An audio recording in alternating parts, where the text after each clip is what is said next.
You saw that new set 2 card revealed?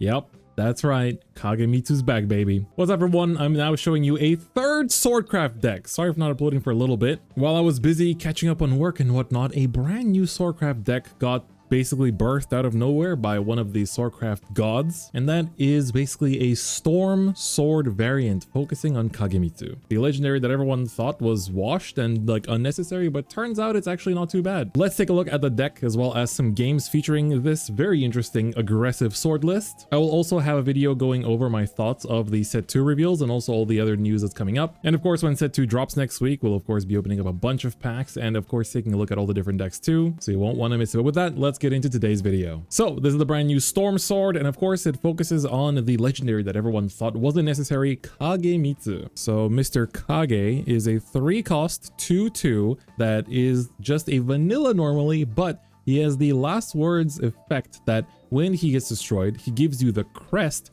which says countdown 2, last words, summon a Kagemitsu Enduring Warrior. So this basically means that when he dies, he gives you a countdown where he says, I will be back 2 turns from now. So basically, if he dies during your opponent's turn, then the next time it comes back to your turn, the countdown goes down to 1. So the turn after that, he'll be back on the field. Optimally, if you play this on turn 3, going first, that then means that he will, if he dies that turn, he'll be back on your turn 5, where you can evolve for the first time. If you're going second, you can get an extra play point to play this on turn 2, and if he dies that turn, then he'll be back on your turn 4 when you can evolve for the first time. You see where we're getting here? This is only the beginning. The other effect he has is that if he super evolves, he gets Storm as a 5/5, which means that not only is he always a, you know, I can just do 5 damage if I super evolve, for only 3 cost, not 9 like Mr. Albert. I guess he's technically 6 damage for 5 as well, but that's a bit of a different story. But the really strong thing is that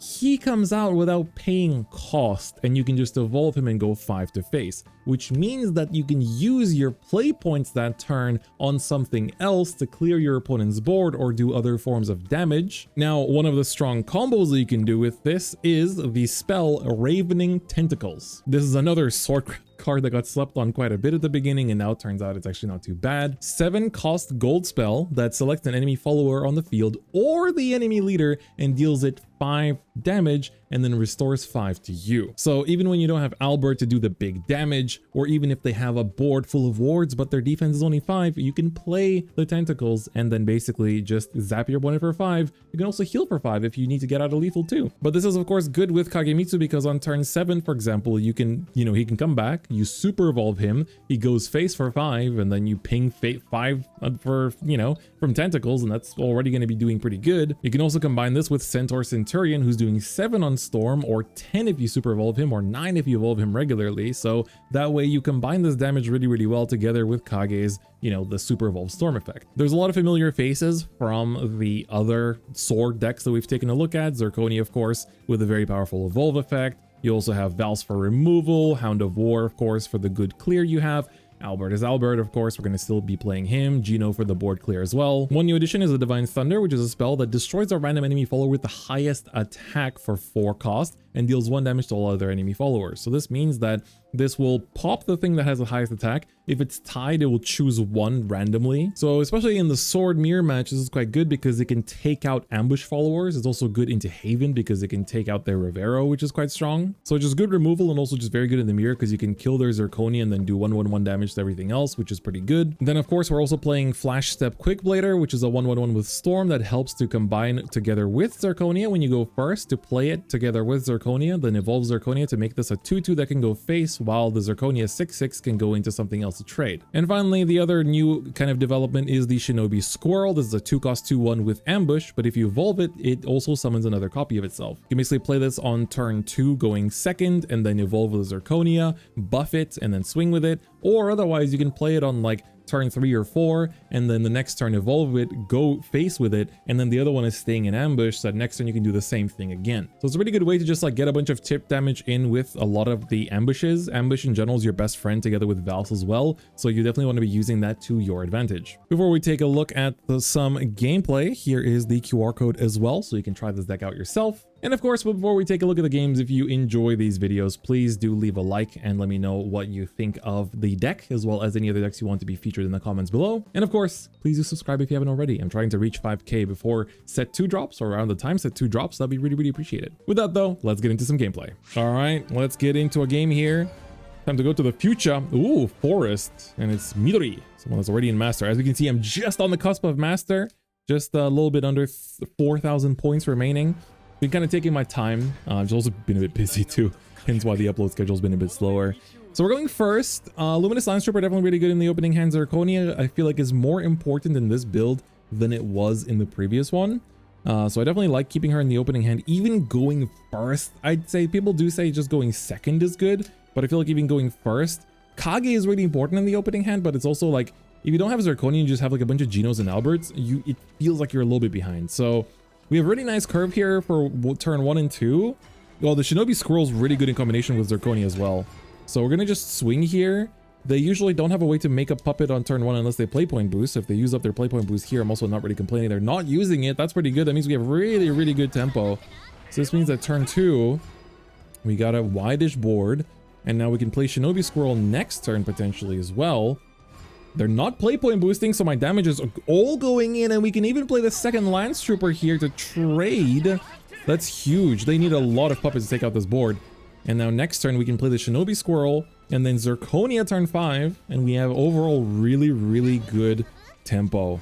All right, they're going to commit a bunch of fairies. It looks like they're going to probably also just go trade into the 1/1s for sure. All right, I like what I'm seeing so far. Sadly, we don't have anything else to back up this play. They do have Evolve next turn. They might have the Boulder to wipe out my board, which would be a little bit annoying.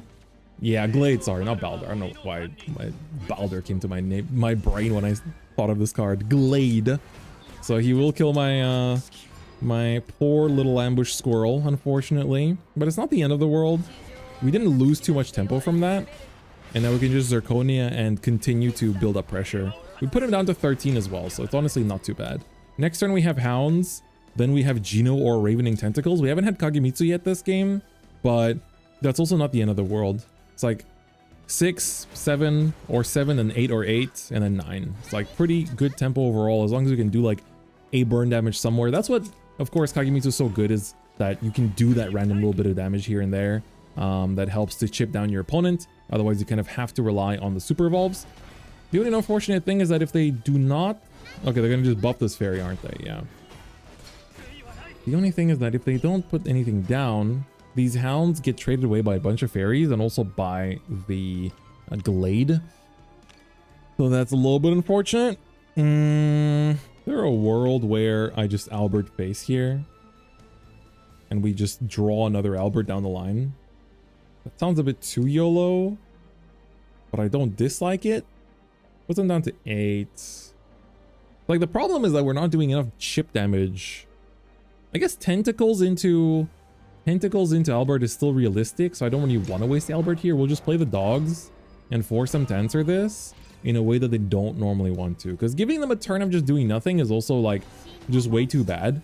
Here they get to play out the Arya, who takes out one thing, and they summon 3 fairies, which is 1 not enough to take out the entire board.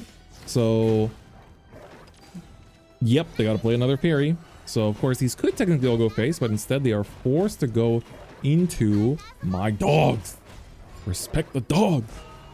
The freaking dog. Ooh, we got more dogs. More dogs. Kind of tempting to just play dogs again. But like, Geno's pretty good, but I feel like I'd rather use him on a like wider board than a taller board.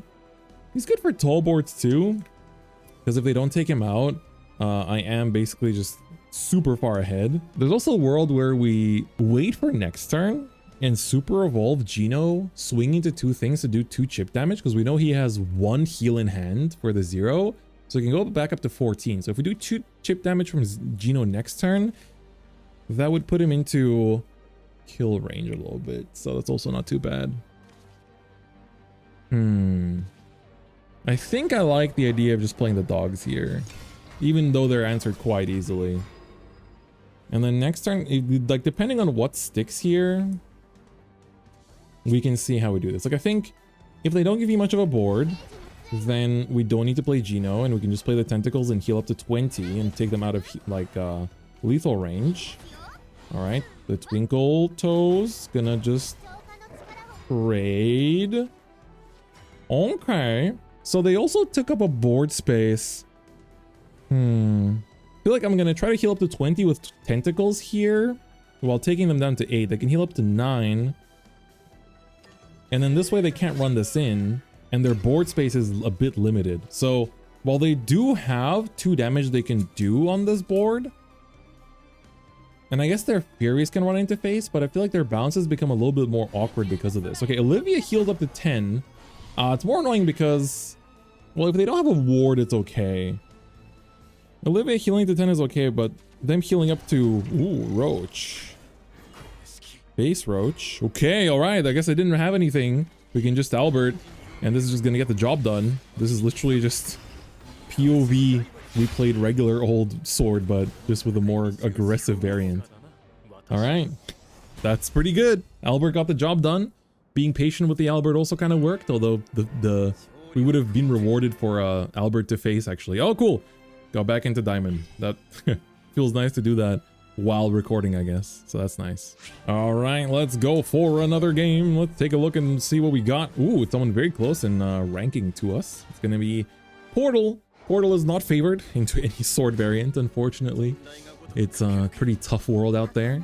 Going first, like, Val's can be good, but if it's Puppet, I don't mind it as much. If this is Artifact, it's going to be a tough cookie, I'm afraid. I think Quick Blader going first is a fine keep, but we'd like to see Kagemitsu in this matchup, if possible.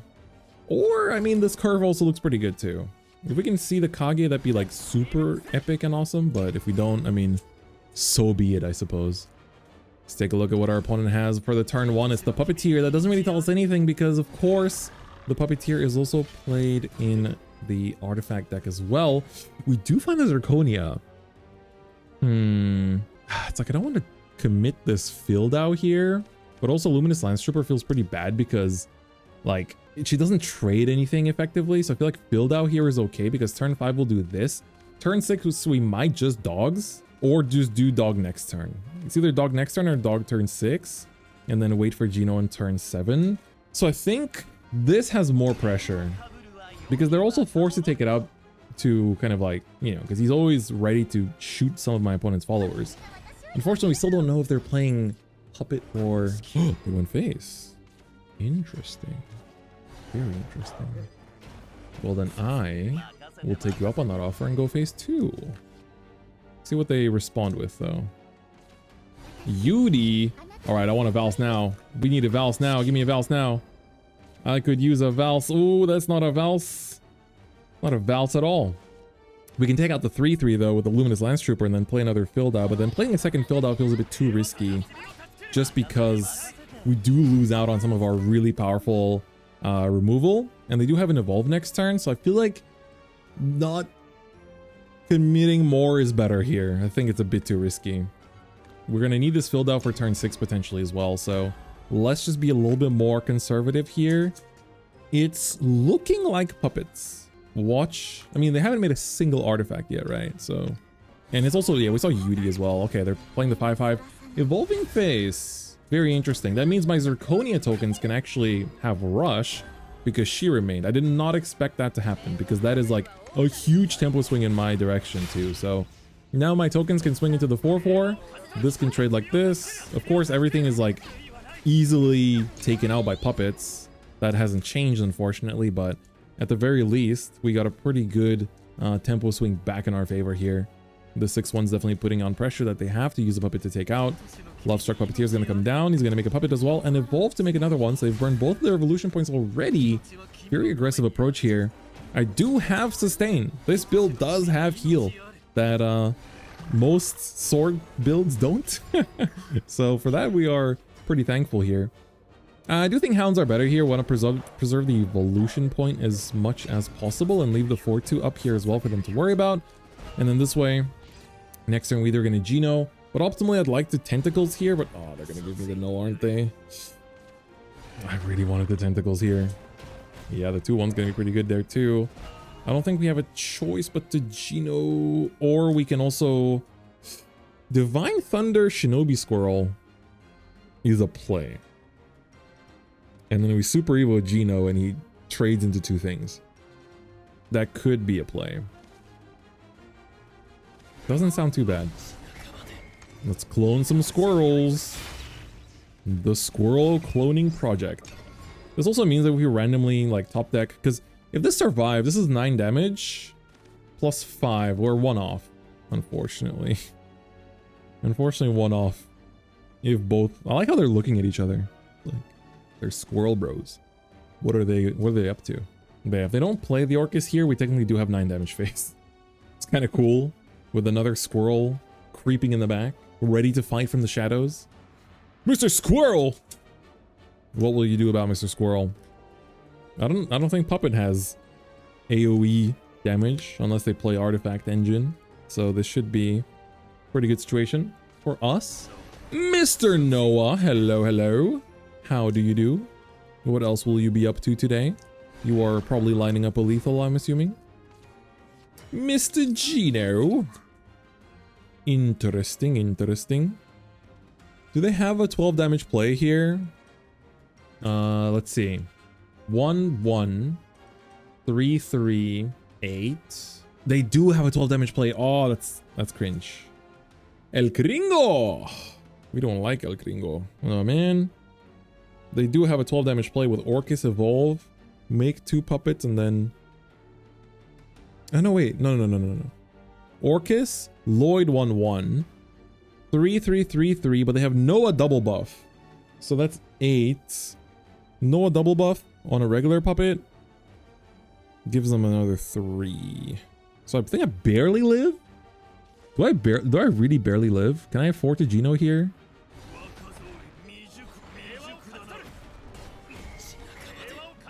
I think we barely get away with this.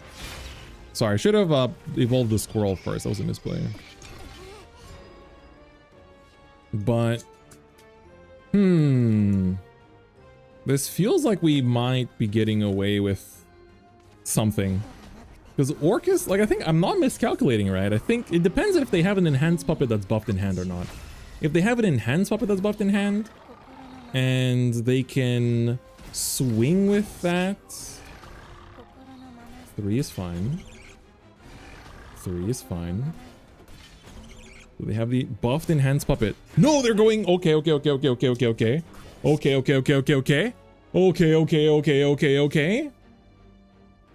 Build out, Super Evo, blow this up, and then run into something to do 1 burn damage and then tentacles for game.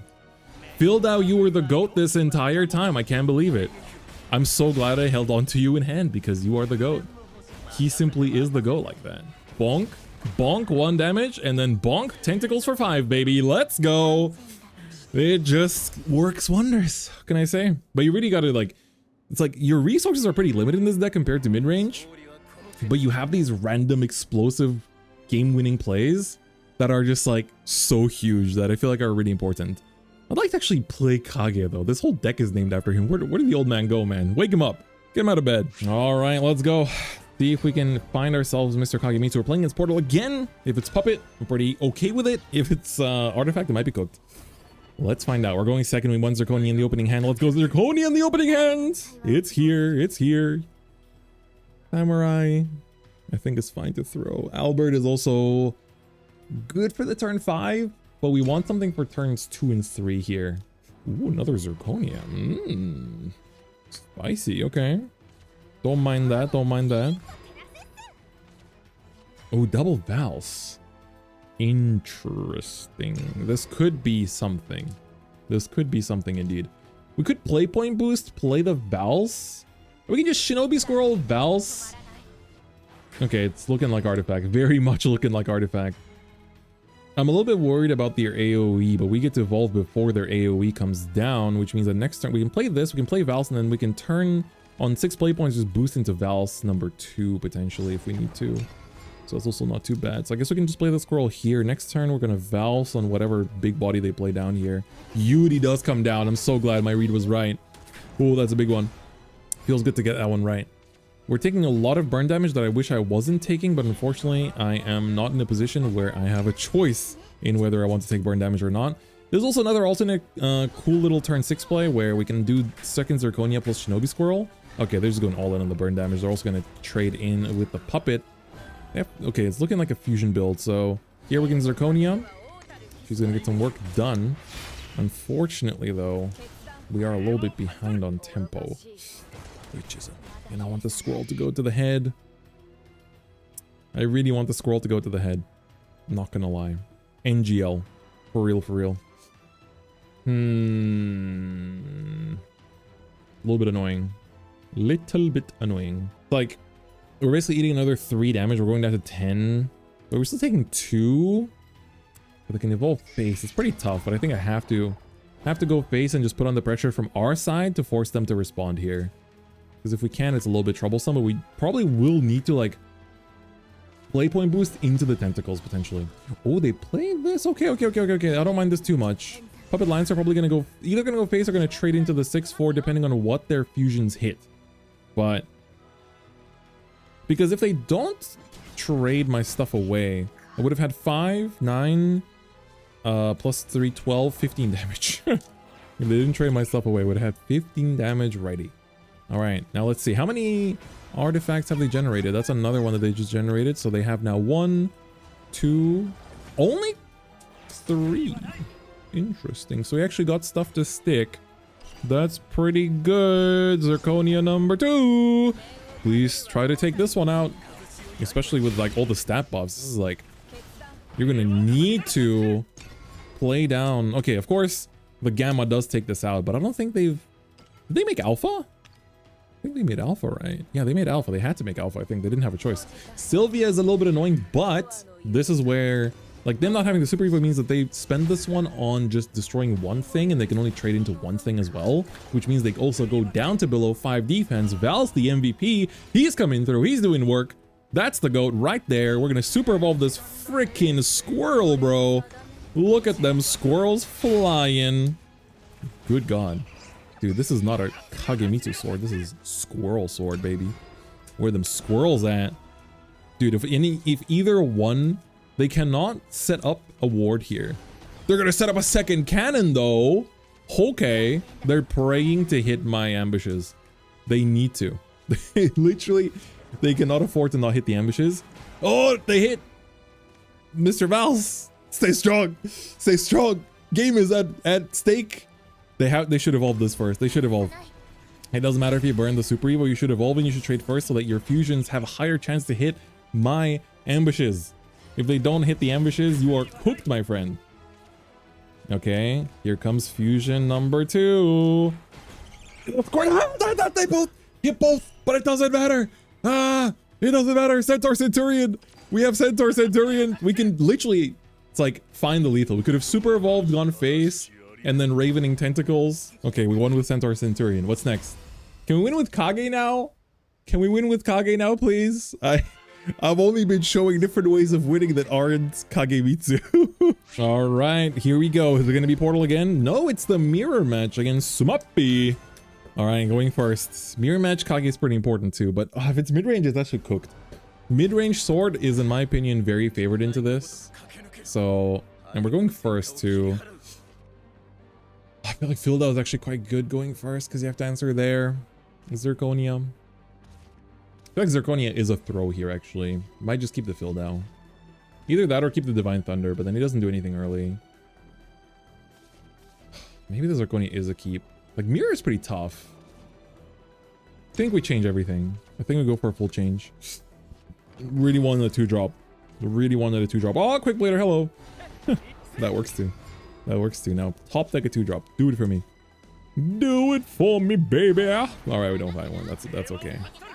If we can find Kage, that'd be great. That's not Kage. Just pass on turn 2. It's not too great. I guess a dog can trade into the 1-2 here. Wow, all the centaurs. So many centaurs. Yeah, we just want to take her out because she'll give the buff to everything. Man, this hand is actually cooked. This hand is very much cooked. Mr. Albert, hello. Is this gonna be an Albert Evo face? It feels like it might be. I don't have anything to do on 6 play points. This literally looks like just Albert Evo face. If there's Zirconia here, we're just cooked. Everything is cooked. It's so cooked. I cannot. Oh, it's not. It's just Fildau. And they're eviling the Fildau for taking out a 2-1. I'm not against that. We have dogs for next turn. I think we do just Evo face here. Do we Evo face? They have 5 damage. They might get back to me with an Albert. Regardless, we have to Evo because if we wanted to take out the Fildau, it also would be the same thing. Thing is, here we can use dogs to take this out because this probably... if they do Zirconia next turn, we're kind of screwed. We're taking like a lot of damage. But if they don't have Zirconia here, then we're kind of champs chilling. So let's see. If they didn't have it last turn, I think they don't have it this turn. Playing it last turn would have been like so advantageous. It's like they would have immediately been in a huge advantage. Swing for themselves. So here I think next we're praying that they just like have a bunch of nothing this turn and we can just like dogs to trade a bunch of stuff. And then next turn, oh, they're getting back to me with an Albert. Okay. They're going wide instead, but actually them going wide works in my favor because I can just do Hounds of War to take out virtually everything here, and that's pretty good for me, huh? Okay. One of them we do have to evolve, but it's kind of okay, I guess. They're gonna have a 1-1 left up. Oh, the 1-1 might kill me, actually. It's kind of funny. Must I... Actually, I didn't need to evolve then. I could have traded the 1-1 with this and Albert into Albert. Because I think if this super evos, that's 4 damage, and then they just play Albert again, and then we just die. It's kind of funny, but that is indeed what happens. Well, let's see if they have the answer. Let's see what answer they have for me here. They could also just Geno. Geno also hurts. It's dogs. Okay. Well, I guess I can now do Ravening Tentacles to heal up 5. Kagemitsu, you exist? In this universe? In this world? We could Divine Thunder Kagemitsu, but this Divine Thunder sounds pretty bad. I'd rather just heal. But the next turn we can Centaur Centurion. Yeah, we can just win off of Centaur Centurion next turn. Let's go. Let's go, dude. Kage, let's go. Super Evo. What? At long last, he hits the board. He swings. He scores. All right.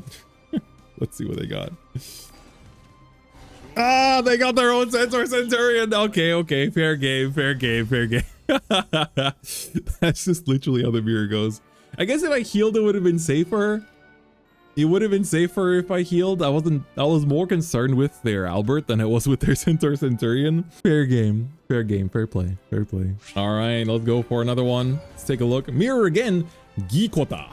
All right, very similar rank player. We're going first again. Okay. But these games are so fast. It's like I was playing GP just now with spell boost, and it's like each game takes ages, and each game is like, it's like you mess up somewhere, it just blows up. Especially in the mirror match, it feels like you mess up a tiny bit, it just all blows up. So it feels good to play sword, especially this variant of sword, because mid-range sword also games go pretty long. But aggro sword is just like, so it feels pretty good. Always feels fun. Luminous Lance Trooper to answer this early board. Okay, I don't mind it too much. I feel like that happens every time though. Oh, this is pretty good. We can Fildau here, and if they don't answer, we can trade into the 1-2. The next turn we can Kage and pass, and then Vals to take out whatever they put up, and then we can Zirconia the Kage that respawns. So that's pretty good. Optimally, that's what happens. I mean, hopefully they kill the Kage on the turn that we play it, and if they don't, well then, too bad, I guess. All right, so far so good. We definitely just Kage here. Worst case, he'll just take out the 1-2 next turn or go face. So we'll just see what they got for us. Hound of War is gonna probably trade. Yes! Thank you for trading! You did the thing that I wanted you to do. Based. I think we want to play the Vals here. Reason... do we? Because the problem... is it a problem? It's like, if the Val sticks, we're gaming. Like, super gaming. Samurai will be... Like, Samurai's better here. The problem is that we don't have a turn 6 play. So Vals would be good there.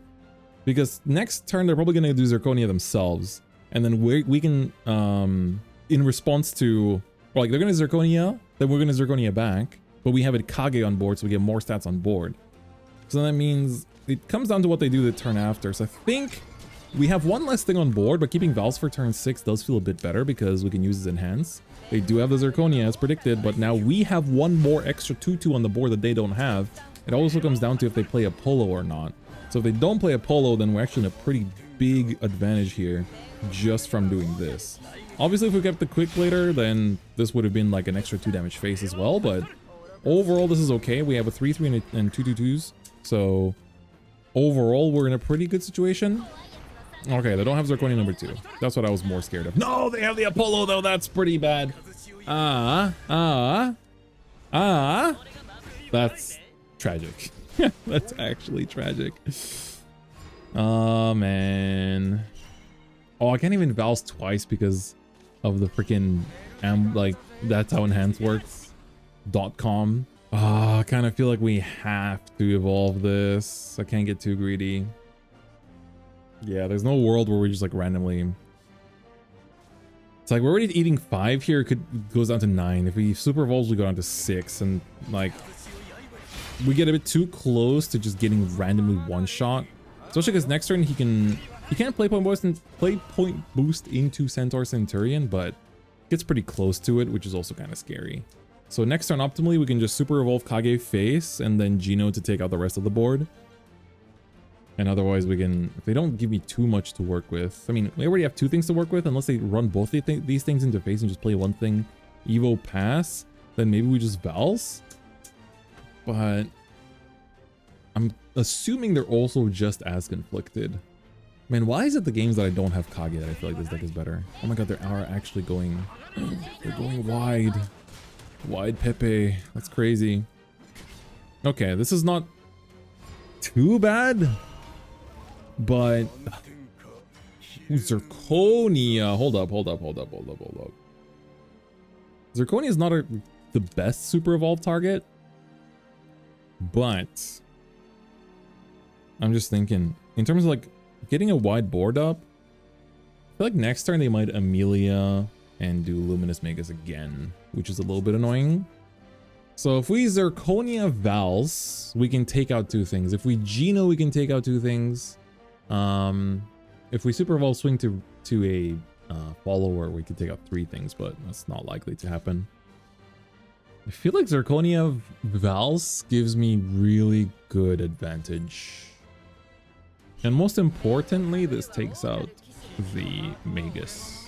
I think the Magus is the biggest problem child right now. I feel like this would give us a wide board. And I mean, it's again answered by the same thing. But if they don't, if they don't spend, okay, they spend the Gino. I'm actually okay with that. Like if they didn't spend much to clear this, and also if they don't just like trade, because now they probably want to spend the 1/1s into the 2/2, and then they might even evolve one of these to trade into this, but that's popping a super evolve, and then they could do this and this to do a full clear, but likely they don't want to do that. They're gonna do it. Oh my god. Okay, well, I'm not complaining, I guess. Ooh, is this how they're choosing to trade? Okay, they're going, okay. They're putting me in Centaur Centurion kill range. I'm not in Centaur Centurion win range. For a second I was like, wait, yeah, I only have 15 damage. We didn't get enough chip damage early. Oh my, like the Apollo was such a big swing actually. That was the thing that did us in a little bit. I mean, we have a way to answer this board, but if they have, I mean, they can also just play point boost into, they have the super play point, the extra play point available, so they definitely can answer this board. Oops, yeah, do this first. Gino trade Gino. Bonk bonk. This trade this. I mean, I think at this point we just clear everything, and then if they have the Albert or the Centaur Centurion, then we just take that as game. And so be it. Alright, looks like they do have it. Shousanshio. You got the Albert, you got the Centaur Centurion, you got the Albert. Congrats. Yeah, that's just how it is. It's like, that's the nature of this matchup, unfortunately. It's a very fast mirror, so at least it ends quickly. But unfortunately, it's just kind of how it goes. Dude, Kage, you've not done anything. You've been very missing in action, actually.